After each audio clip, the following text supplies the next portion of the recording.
Gloire au Seigneur. Nous continuons notre programme. Comme vous le savez, c'est Pâques. C'est une fête particulière, spéciale, où Dieu a résolu d'accomplir quelque chose de merveilleux et d'extraordinaire dans le monde.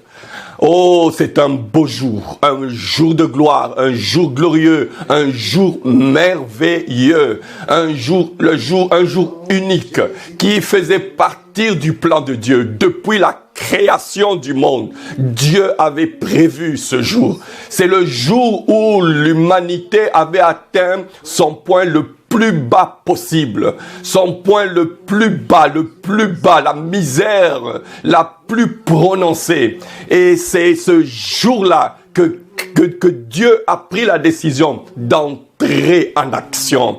Il a dit, mon fils, tu es venu pour quelque temps, pour une mission.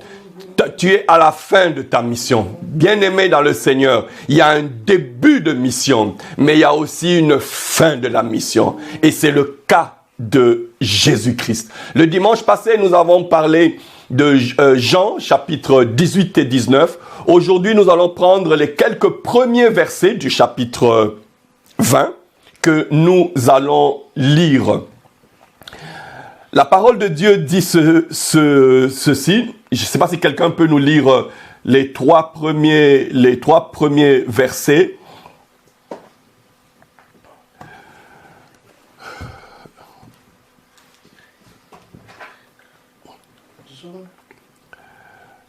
Ok. Jean. Oui, tu peux lire. Jean chapitre 20, le verset.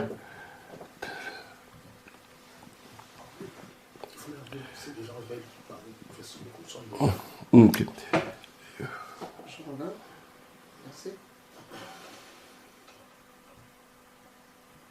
Le premier jour, elle se rendait au sépulcre de grand matin. Non, le premier jour de la semaine, Marie de Magdala se rendit au sépulcre dès le matin, comme il faisait encore obscur. Et elle vit que la pierre était ôtée du sépulcre. Elle courut vers Simon-Pierre et vers l'autre disciple que Jésus aimait. Chaque fois, il n'aime pas trop citer son nom. Que Jésus aimait. Et leur dit, ils ont enlevé du sépulcre le Seigneur et nous ne savons où ils l'ont mis. Le verset 3. Pierre et l'autre disciple sortirent et allèrent au sépulcre. Vous pouvez continuer la suite. Non, nous allons un peu avancer, ajouter quelques versets que nous allons aussi utiliser. Ils couraient tous deux ensemble, mais l'autre disciple courut plus vite que Pierre et arriva le premier au sépulcre. S'étant baissé, il vit les bandes qui étaient à terre. Cependant, il n'entra pas. Simon-Pierre, qui le suivit, arriva et entra dans le sépulcre. Il vit les bandes qui étaient à terre et le linge qu'on avait mis sur la tête de Jésus, non pas avec les bandes, mais plié dans un lieu à part. Alors l'autre disciple, qui était arrivé le premier au sépulcre, entra aussi et il vit et il crut, car il ne comprenait pas encore que selon les Écritures, Jésus devait ressusciter des morts. Et les disciples s'en retournèrent chez eux. Voici un texte formidable que nous avons qui relate en quelque sorte ce que l'humanité a vécu il y a plus de 2000 ans. Aujourd'hui, nous avons l'intégralité du récit, mais essayez un peu de vous mettre à la place de ceux qui ont vécu l'événement. Ils n'étaient pas informés, ils n'avaient pas toutes les informations que nous avons aujourd'hui. Et voici, ils étaient en pleine scène. J'ai parlé de ça le vendredi passé. La scène visible et la scène invisible. Cette scène, c'est celle qu'on nous décrit en ce moment. Christ, qui était l'espoir des hommes, le voilà mort à la croix, un vendredi. Christ est mort. Le thème de mon message, le tombeau est vide. Mais ce qui m'intéresse, c'est de parler un tout petit peu de la personne à qui appartient le tombeau. Oh, un homme formidable, un homme extraordinaire. J'aimerais un jour que vous puissiez prendre le temps d'étudier la vie de cet homme. C'était un homme extraordinaire que Dieu a utilisé. Lorsque vous avez ce récit devant vous, vous pouvez tirer beaucoup de vérités. Il y a Jésus qui est véritablement mort. Comme vous le savez, les 4 évangiles relatent un peu la scène, ce qui s'est réellement passé. Mais ces 4 évangiles relatent la mort de Jésus, que Jésus est véritablement mort, que le dimanche matin, ou le 3e jour, après qu'il ait été mis au tombeau, le tombeau était vide. Et aussi, ça relate que les anges sont apparus et ont expliqué ce qui s'est passé. Et il y a eu les premiers témoins oculaires, ces femmes merveilleuses, formidables, elles ont vu. Dieu a laissé la prunelle de la découverte que Christ était ressuscité aux femmes. Ces femmes qui ont quitté et qui sont allées au tombeau. Des femmes formidables, avec une foi incroyable. Elles sont sorties de chez elles par la foi. Parce que il y a une même qui a posé la question, mais qui nous roulera la pierre? Non seulement il y avait la pierre, mais il y avait aussi des soldats qui gardaient. Imaginez-vous comment une femme va-t-elle arriver là où il y a des soldats qui gardent un tombeau pour oser même demander quelque chose. Les soldats romains, c'était des hommes qui obéissaient aux ordres. Si on leur dit que personne ne passe ici, personne ne va passer. Mais ces femmes ont quitté, comme nous l'avons lu au début, elles ont quitté et elles sont allées pour embaumer le corps de Jésus. Voici cette belle histoire. Et curieusement, Jean a pris plaisir à raconter quand même un peu certains détails de cette histoire. Je me pose la question, mais pourquoi il a insisté sur ces faits? Il y a Marie de Magdala, comme je viens de le dire, elle se rendit au sépulcre dès le matin. Il faisait encore obscur, elle n'avait pas peur. Voici les qualités que nous devons avoir en tant que chrétiens. Elle n'avait pas peur et elle vit que la pierre était ôtée du sépulcre. Donc, elle se posait la question, qui roulera la pierre? Mais elle s'est aperçue que la pierre avait déjà été roulée. Et il n'y avait pas de garde. Lorsqu'elle est arrivée, elle s'est dit, mais le tombeau est vide. Oui, effectivement, le tombeau est vide. Et lorsque vous continuez la lecture, nous allons revenir sur ça, vous continuez la lecture au verset 3, Pierre et l'autre disciple sortirent et allèrent au sépulcre. Ils couraient tous les deux ensemble. Je ne sais pas pourquoi Jean a pris plaisir à parler un peu de cette situation. Ils se sont mis à courir. Ils voulaient vérifier l'événement. Mais il dit, mais l'autre disciple courut plus vite que Pierre. Oh bien-aimé, si nous pouvons aussi un peu faire d'exercice pour courir plus vite que les autres, ça serait quelque chose d'intéressant. Je ne dis pas que Pierre n'était pas en bonne santé, mais Pierre avait besoin de faire encore beaucoup plus d'exercice. Voici un peu, Jean nous met un peu ce détail. Et il arriva le premier au sépulcre. Oh, je prie le Seigneur que si vous quittez à deux un endroit, où vous allez à deux pour trouver un lieu de travail ou négocier quelque chose, que tu sois celui qui va arriver le premier. Amen. Que tu sois celui qui va arriver le premier. Parce que ceux qui arrivent le premier, peut-être ils prennent ce qu'il y a de meilleur. Mais s'il arrivait que tu arrives après, dis-toi, oh, La gloire de la deuxième opportunité doit être supérieure à la première opportunité. Amen. Nous sommes de ceux qui croient en n'importe quelle situation. Que nous arrivions les premiers, que nous arrivions les deuxièmes, que nous arrivions les derniers. Nous avons foi au Dieu qui est sorti du tombeau et qui est assis dans la gloire. Amen. Christ est ressuscité. On l'a mis dans un tombeau. Il y a un homme qui a joué un rôle particulier lorsque vous lisez les Écritures. Il s'appelle Joseph d'Arimathée.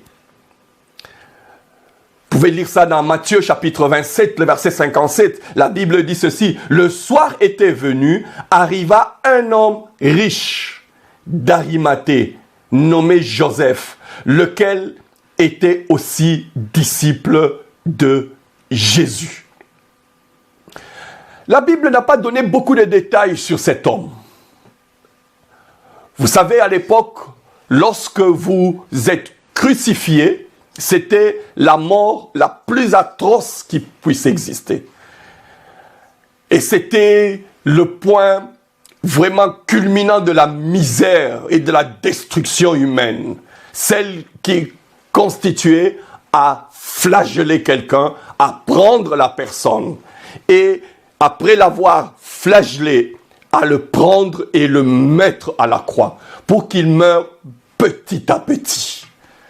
Il n'y a pas plus atroce dans ce monde que de passer par un moment comme celui-ci. Et c'est le cas de notre Seigneur Jésus-Christ. C'est le chemin par lequel Dieu a prévu qu'il puisse passer pour nous sauver, pour nous libérer. Cet homme, il arriva, il était un conseiller distinct, de distinction, comme le dit Marc au chapitre 15, le verset 43. La Bible dit, quand lui-même attendait aussi le royaume de Dieu. Cet homme faisait partie des rabbins. Il était un des conseillers parmi les autorités qui dirigeaient le peuple d'Israël. C'était un monsieur qui avait assisté lorsque le Sanhédrin s'est rassemblé pour décider s'il fallait mettre fin à la vie de Jésus ou s'il fallait la quitter. Il était présent. Présent en tant que rabbin, en tant qu'un homme influent, mais il avait cru en Jésus. C'était un homme riche. Il était membre du Sanhédrin, ce tribunal religieux qui avait condamné Jésus. Donc, parmi les membres du Sanhédrin, il y avait quelques personnes qui avaient néanmoins cru en Jésus. Et nous avons Joseph d'Arimathée. Voici cet homme. Il est là. On a décidé, comme sa voix ne pouvait pas compter, il a préféré peut-être se taire. Il a essayé probablement de dire que non, nous devons bien réfléchir. Est-ce que faut-il? Mais il arrive parfois que la voix d'une seule personne ne se fasse pas entendre. Mais il ne s'est pas arrêté là. La Bible raconte l'histoire de cet homme. C'était un homme pieux qui attendait le royaume de Dieu.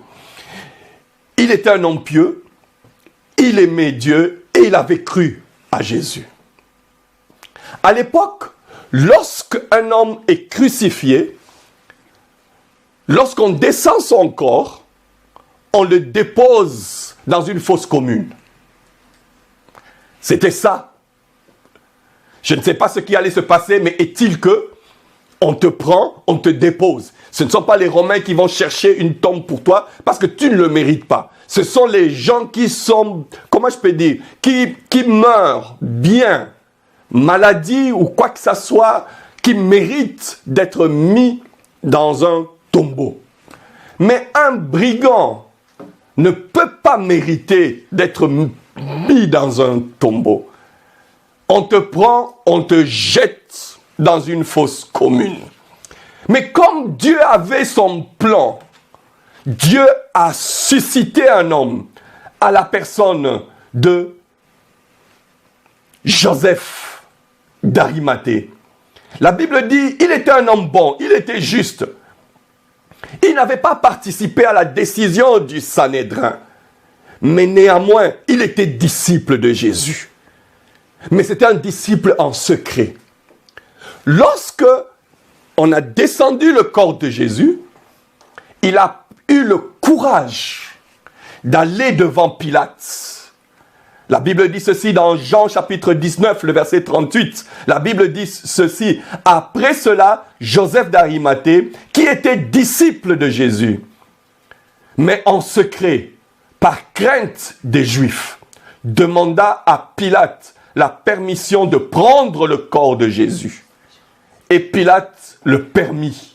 Il vint donc et prit le corps de Jésus. Bien-aimé, voici un homme qui croyait en Christ, mais dans le secret.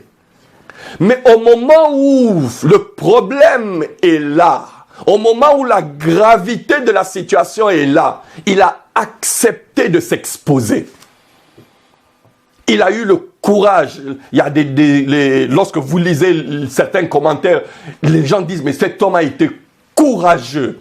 Imaginez-vous, vous faites partir du Sanhédrin, et vous décidez ensemble de mettre fin à la vie de Christ, et voici qu'un parmi vous qui dit, ok, vous avez pris la décision, je suis d'accord avec la décision, mais le corps de cet homme, je vais lui offrir un sépulcre où on déposera ce corps. Amen. Voici le courage d'un homme. Il a pris sa position. Une position stricte, une position véritable. Il dit, il ne peut pas accepter que le corps de Christ soit jeté dans une fosse commune. Oh, bien-aimé dans le Seigneur, je prie Dieu que si vous avez une foi secrète, que ceux qui sont autour de vous puissent connaître que vous avez une foi véritable en Christ, en celui qui est mort et qui est ressuscité. Voici cet homme qui s'est fait connaître. Il s'est fait connaître. Et c'est pour cela, lorsqu'il a eu le courage d'aller demander à Pilate, Pilate a accepté de lui donner le corps de Jésus. Il dit que mes amis disent ce qu'ils veulent, ça les engage. Mais en ce qui me concerne, j'ai pris la décision ferme de le faire. Une prise de position qui était indispensable. Car Dieu avait prévu, non que Christ soit jeté dans une fosse commune, mais que Christ soit mis dans un tombeau. Imaginez-vous, il n'avait pas de tombeau, mais il a eu un tombeau. Il a eu un lieu où son corps a été déposé. Bien-aimés dans le Seigneur, je prie que vous puissiez avoir un tel courage dans la vie. Même là où votre vie, vos amis ou vos frères ou vos sœurs vont peut-être vous qualifier de quiconque ou de n'importe qui, mais que vous appreniez à prendre position pour des choses qui concernent le royaume de Dieu. Joseph d'Arimathée, il voyait la récompense. Il dit, cet homme, il ne mérite pas ce traitement. Mais néanmoins, comme il est mort, je vais prendre son corps et le mettre dans un tombeau. Et c'était un tombeau neuf. Oh, je prie Dieu qu'on puisse vous offrir quelque chose de nouveau.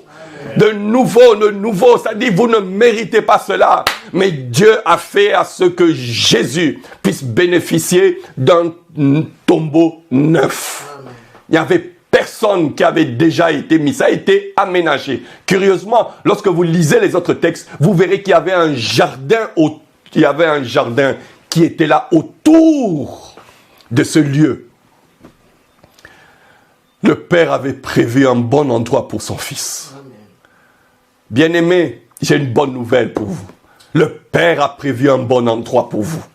Même si vous avez été critiqué ou détruit ou mis de côté, mais il y a un bon endroit que Dieu a prévu. Vous n'allez pas être abandonné. Il va prévoir un bon cadre pour vous. Et voici cet homme, il s'est levé, il dit, mon sépulcre, ma tombe, je vais la donner à Christ. C'est comme cela qu'on a pris Christ et on l'a mis dans cette tombe. Parce qu'il était mort. Bien-aimé dans le Seigneur. Lorsqu'on parle du tombeau est vide, il y a un homme qui a fait à ce que le tombeau soit vide. Bien-aimé dans le Seigneur, que vous soyez celui qui va intervenir dans le programme de Dieu pour l'accomplissement d'une promesse divine. Amen. Que Dieu puisse vous susciter, vous prendre, vous placer dans un endroit et que vous soyez celui par qui la bénédiction va arriver. Aujourd'hui, nous parlons du tombeau. Mais ce tombeau-là n'appartenait ni à Jésus, n'appartenait à personne, ça appartenait à un homme. Voici les hommes de l'ombre qu'on ne connaît pas, que beaucoup de gens n'ont peut-être jamais entendu parler de lui. Mais voici un homme que Dieu a utilisé pour accomplir la promesse et la parole de Dieu. Le tombeau est vide. Oui, c'est un tombeau neuf. Et parmi les gens qui sont morts, avant que Christ ne meure, imaginez-vous, Jésus venait juste à peine de ramener Lazare à la vie. Mais c'était une grande confusion. Il y a quelques jours, même pas 2 semaines, Jésus avait ramené Lazare à la vie. Et puis, pouf, on apprend que non, le gars qui avait ramené Lazare à la vie, lui maintenant, il est mort. Oh, j'ai dit, mais qu'est-ce qui arrive? Je crois que ceux qui ont vécu ça, ils se posent la question, mais qu'est-ce qui se passe? Mais s'il a ramené Lazare à la vie, 4 jours après, et lui, mais il ne peut pas faire, qui va le ramener à la vie? Bien aimé, Christ n'avait pas besoin de quelqu'un pour le ramener à la vie. Vous savez, lorsque je pense à ça, je me suis un tout petit peu amusé à faire un petit parallélisme entre Lazare et Jésus. Lazare est ressuscité. Christ a ressuscité Lazare. Mais lorsque vous faites un tout petit parallélisme par rapport à ces 2 personnes, vous allez voir que Lazare était malade. Et suite à cette maladie, Lazare est mort. Jésus, il n'est pas mort parce qu'il était malade. Jésus a été flagellé, il a été affaibli par des coups de verge, il a subi une brutalité incroyable. Son corps a été, comment je peux dire, comme vous savez, lorsque vous prenez un râteau, vous enlevez les herbes. Son corps a été déchiré pratiquement. Et il a subi l'effet de la crucifixion. Il a fait presque 3 jours sans manger, sans boire, sans avoir ne fût-ce que des soins. Traîné sur les rues de Jérusalem, presque nu. Et pouf, il s'est retrouvé à la croix. Et là, il a expiré. Et il est mort. Et on l'a mis dans un tombeau. Lazare est mort, Christ aussi est mort. Jésus a ramené Lazare à la vie. Lorsque vous lisez Jean chapitre 11, le verset 14 et le verset 44, la Bible dit « Et le mort sortit, les pieds et les mains liés de bandes, et le visage enveloppé d'un linge. Jésus leur dit « Déliez-le et laissez-le aller. » J'ai pris ce verset parce qu'il y a beaucoup de gens qui aiment bien interpréter autour de ce verset. « Déliez-le et laissez-le aller. » Lorsque Lazare est revenu à la vie. Mais lorsque Jésus est revenu à la vie, amen, la Bible dit dans Jean chapitre 20, le verset 4 à 5, Ils couraient tous les deux ensemble. Mais l'autre disciple courut plus vite que Pierre et arriva le premier au sépulcre. S'étant abaissé, il vit les bandes qui étaient à terre. Amen. Cependant, il n'entra pas. Il vit que les bandes étaient à terre. Oh, j'aime ça. Vous savez, je sais, il y a beaucoup de gens qui ont fondé leur enseignement sur non, voilà, il faut délier, il faut le libérer. Oui, mais Christ n'a pas eu besoin d'être délié. Vous savez, lorsqu'on vous bande, un mort, lorsqu'on le bande, on le bande véritablement. Pour que toi-même tu puisses te débarrasser de ça, c'est difficile. Mais depuis Christ, Amen. Christ a inauguré un nouveau temps. Amen. Celui qui, lorsqu'il te ressuscite des morts. Et les bandes tombent automatiquement. On n'a pas besoin d'aller lier, d'aller délier, non. Christ, lorsqu'il est revenu à la vie, il s'est dégagé des bandes dont son corps était enveloppé. Bien-aimé dans le Seigneur, si quelqu'un vient vous dire non, voilà, vous êtes né de nouveau, vous avez rencontré le Seigneur et il vous prend ce texte, il dit oui, ce texte est vrai. Déliez-le. Mais Christ, les bandes sont tombées de soi-même. Oh, bien-aimé dans le Seigneur, que vous puissiez comprendre qu'au travers de l'œuvre de la croix, Dieu va vous délivrer, va vous libérer. S'il arrive que vous avez besoin peut-être de prière, vous pouvez le faire. Mais la libération des bandes, Christ a été libéré dès qu'il a été ressuscité. La puissance de la résurrection, lorsqu'elle agit, elle vous ramène à la vie. Elle vous libère des bandes. Elle vous libère de toutes sortes de liens ou quoi que ce soit. Oh, bien-aimé, Lazare est mort 4 jours. Mais Jésus est mort pendant 3 jours. Lorsque Lazare, Christ est arrivé, le chapitre 11 du jour de Jean, verset 41, la Bible dit, ils ôtèrent dans la pierre et Jésus leva les yeux en haut et dit, Père, je te rends grâce de ce que tu m'as exaucé. On a enlevé la pierre. Il a demandé qu'on enlève la pierre juste après. Enlever la pierre. Ils ont enlevé. Et le tombeau de Lazare n'était pas gardé. Mais le tombeau de Christ était gardé. Bien gardé. Oh. Donc, au fait, et les hommes, et le diable, toute la puissance de l'ennemi, s'est déversée, s'est déployée pour empêcher que Christ ne puisse revenir à la vie. Mais en ce qui concerne Christ, 3 jours après, il y avait une pierre qui était lourde, qui bloquait l'entrée du sépulcre.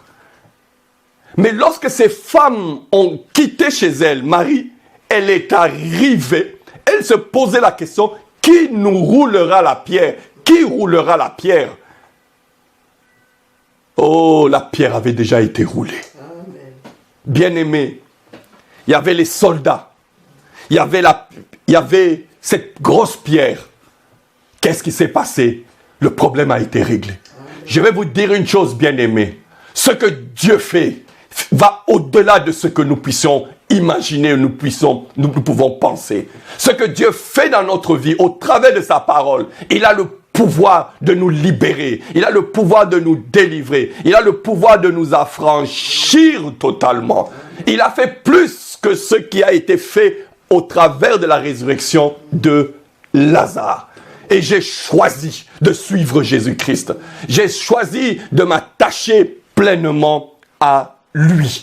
Lazare est mort, il est ressuscité. Et voici, Jésus est mort. Et 3 jours après, il est revenu à la vie.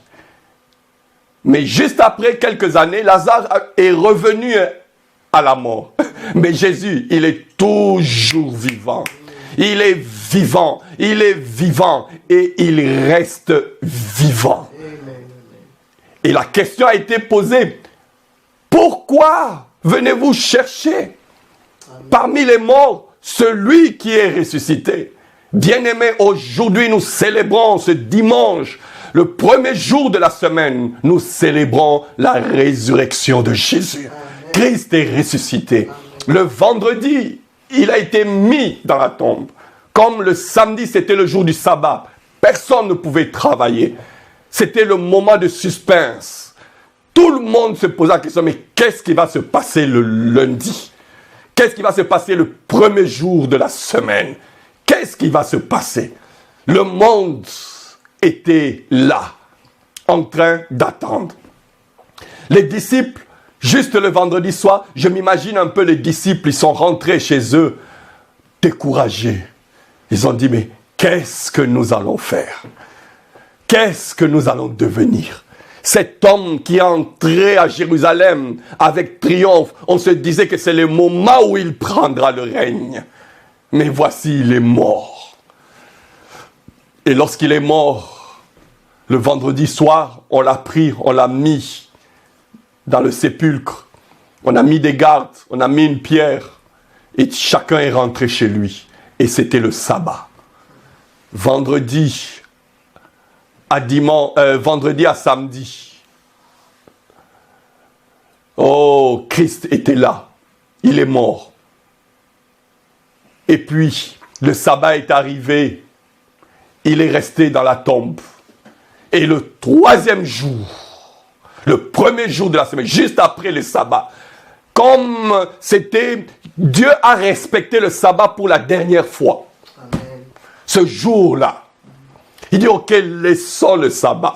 Je suis le maître du sabbat. Amen. Et c'est comme cela, juste après le sabbat, il y a eu de nouveaux sabbats. Où, mort ou pas mort, il y avait la résurrection devait avoir lieu. C'est comme cela, lorsque les disciples ont commencé à ressusciter, Jésus a commencé à le faire. Lorsqu'il ramenait quelqu'un à la vie, un sabbat, ou il guérissait quelqu'un un sabbat, on lui disait, mais on ne fait pas ça le jour du sabbat. Il dit, c'est moi le sabbat. Et à partir de ce jour-là, où Christ est ressuscité, bien-aimé, les sabbats, c'est tous les jours. Pour nous, chrétiens, nés de nouveau, Pâques, ce n'est pas un seul jour, mais c'est tous les jours. Nous devons vivre la résurrection de Christ. Nous devons vivre et expérimenter la résurrection, non seulement des hommes, mais la résurrection des talents, la résurrection des dons, la résurrection des opportunités, la résurrection de tout ce qui a été atteint par la mort est susceptible de revenir à la vie. Bien-aimés dans le Seigneur, oh, c'est un grand jour. Un jour merveilleux, un jour glorieux, le jour de la résurrection. C'est le point culminant de l'histoire de la rédemption. Oh, c'est l'apogée. Il y avait un ennemi qui faisait la terreur. Il y avait le diable. Les gens avaient peur de lui. Mais tout le monde avait peur de la mort. Et le jour du sabbat, tout était silencieux. On ne pouvait pas faire du bruit, on ne pouvait pas travailler. Chacun était chez lui. Le diable était là assis. Et il dit, oh, s'il y a une chose qu'il ne devait pas faire, c'est d'entrer dans la mort. Parce que tous ceux qui sont entrés dans la mort, personne n'a réussi à sortir de la mort. Personne. En tout cas, du moins jusque-là, à Christ, il n'y avait personne. Lazare, oui, il est revenu à la vie. Il n'est peut-être pas entré pour rester là-bas. Mais peu importe, que tu entres et que tu reviennes. Mais si tu meurs, tu restes à l'intérieur. Et Christ, qu'est-ce qui s'est passé? Il est entré dans la mort. Et cette fois-ci, lui, en tant que le Fils de Dieu, a ordonné que Lazare puisse revenir. Mais cette fois-ci, lui-même, il est entré dedans. Et le diable savait que si Christ entre dans la mort, il n'y aura pas de possibilité pour lui de sortir de là. Et le samedi, tout était presque calme. Les démons probablement et Satan, ils étaient contents, il est entré. Et ils ont entendu un bruit dans le séjour des morts. Ils ont entendu un bruit. Et ce bruit, ils ont cherché à comprendre qu'est-ce qui s'est passé. La première chose, Christ, qu'est-ce qu'il a fait? Il a pris la clé de la mort. Il lui a ravi cela. Il était distrait. il lui a ravi cela. Et lorsqu'il a pris la clé de la mort, ils ont entendu le bruit, ils étaient dans la panique. Christ a pris, il a ouvert le séjour des morts. Et il a laissé la porte ouverte. Bien-aimé, même le séjour des morts peut laisser les portes ouvertes. Peu importe, même si les portes du séjour des morts viennent pour te bloquer, te retenir, mettez-vous en tête, les portes du séjour des morts peuvent s'ouvrir.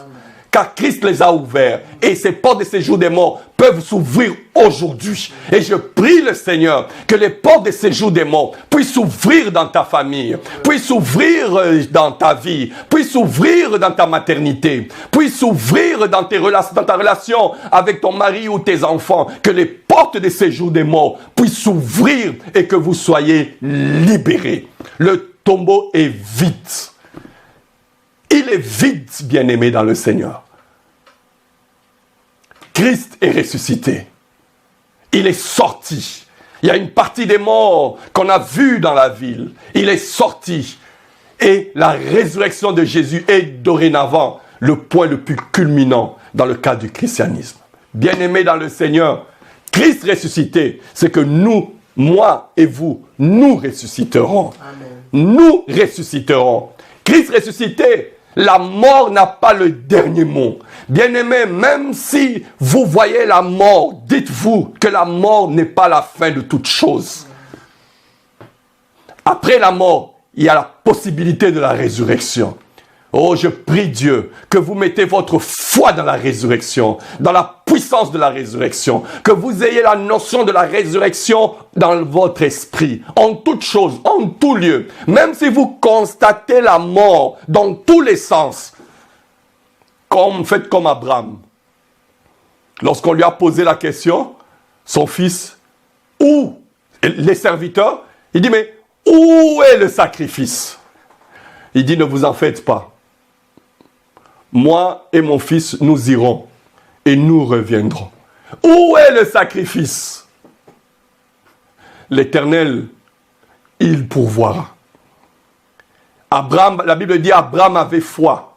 S'il arrivait que son fils meure, Dieu va le ramener à la vie. Amen. Bien-aimé dans le Seigneur, Abraham a eu la foi à la résurrection. Et Christ en a donné la preuve.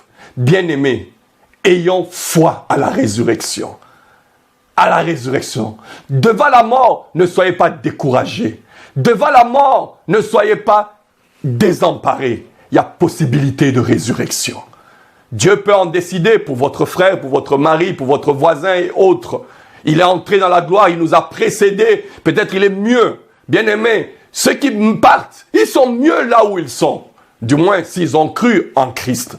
Que nous qui sommes ici sur terre. C'est pour ça que l'apôtre Paul avait cet embarras. Il dit, dois-je partir ou dois-je rester? Il dit, si je reste, c'est pour être une bénédiction pour les autres, pas pour moi-même. Mais si c'est moi-même, j'aimerais de mieux rester avec Dieu dans la gloire. Bien-aimé dans le Seigneur, Christ est mort et il est ressuscité. Le tombeau est vide. Dieu l'a ressuscité. Il a délivré des liens de la mort.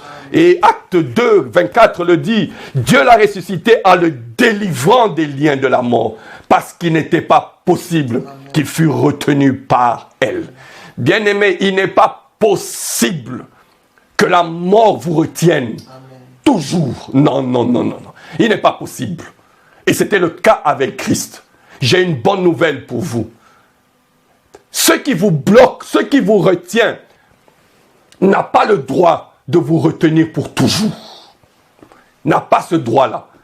Qu'au travers la résurrection de Jésus, que vous en soyez libérés, que vous soyez affranchis des liens de la mort et que vous soyez libres et que Dieu puisse vous affranchir. Car Christ ressuscité veut dire l'ouverture des séjours des morts et veut dire la gloire vers le Père. Bien-aimés dans le Seigneur, le tombeau est vide. Oui, c'est un grand jour pour nous. C'est pour cela que nous célébrons Pâques. En famille, célébrez Pâques. Avec les enfants, célébrez Pâques. Car le tombeau est vide et Christ est ressuscité. Prions le Seigneur. Père, nous te disons merci. Nous te disons merci. Parce que Christ est ressuscité. Le tombeau est vide. Il est assis dans la gloire. Il est là pour toujours. Nous te disons merci, Seigneur, car ça nous donne la foi à la résurrection de Christ. Ça nous fait comprendre, Père, que la mort n'a pas le dernier mot. Tout ce qui peut être mort devant nous, Seigneur, tout ce qu'on peut nous présenter comme mort, atteint par la mort, nous savons que les liens de la mort peuvent être déliés, peuvent être libérés, Seigneur, et que la résurrection est possible. Seigneur, dépose dans le cœur de mon frère et de ma sœur la croyance à la résurrection. Même lorsque la mort est constatée, Seigneur, qu'ils mettent foi à la résurrection.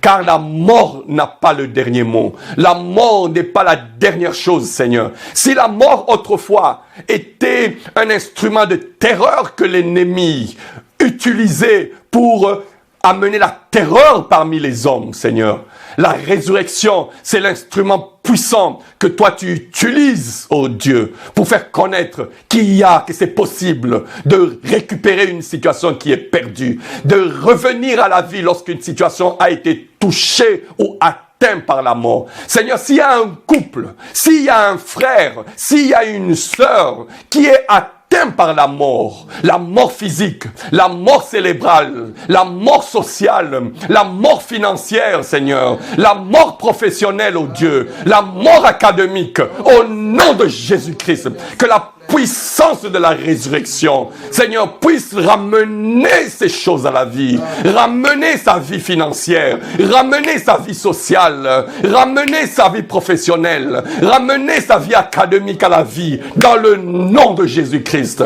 Seigneur, je te dis merci. Bénis ton peuple. Garde chacun d'entre nous. Père, que la fête de Pâques continue. Que nous continuons, Seigneur, à célébrer ta résurrection, car le tombeau est vide. Merci pour tout. Bénis ton peuple. Reçois l'honneur, la gloire et la puissance dans le précieux nom de Jésus. Nous avons ainsi prié. Amen. Bien-aimés dans le Seigneur, que Dieu vous bénisse.